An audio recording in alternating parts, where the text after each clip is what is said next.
ఎవరైనా మీ జీవితంలో దేవుడు నన్ను మర్చిపోయాడేమో, నా పరిస్థితి మర్చిపోయాడేమో, ఐఎమ్ అన్సీన్, నేను గుర్తున్నానా అన్న పరిస్థితిలో ఉన్నట్లయితే ఈరోజు దేవుడు మీతో ఒక మాట చెప్తున్నాడు. ఏంటంటే ఆయన మనల్ని తన అరచేతిలో చెక్కుకున్నాడంట.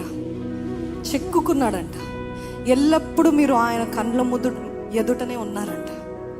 If you're thinking my life is delayed, my life is going in to ruin, నాది ఇట్లా అయిపోతుంది, అసలు నేను ఎంత ప్రార్థన చేస్తున్నా నాకు జవాబు రావట్లేదు అంటే దేవుడు అంటున్నాడు, తల్లి అయినా మరచునేమో కానీ నేను నిన్ను మరువను, విడువను, ఎడబాయనని చెప్తున్న దేవుడు. ఒకవేళ ఇంక్ తోటి రాస్తే, ఇంక్ నీళ్ళు పడితే లేకపోతే వర్షం పడితే ఏదైనా వస్తే చెదిరిపోతుంది. ఒక పేపర్ పైన రాస్తే చినిగిపోతుంది.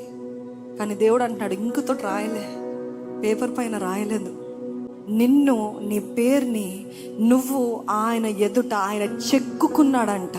అంటే ఆయన స్కిన్ లోపల వెళ్ళిపోయిందంట. అంతగా దేవుడు నిన్ను పట్టించుకుంటున్నాడు.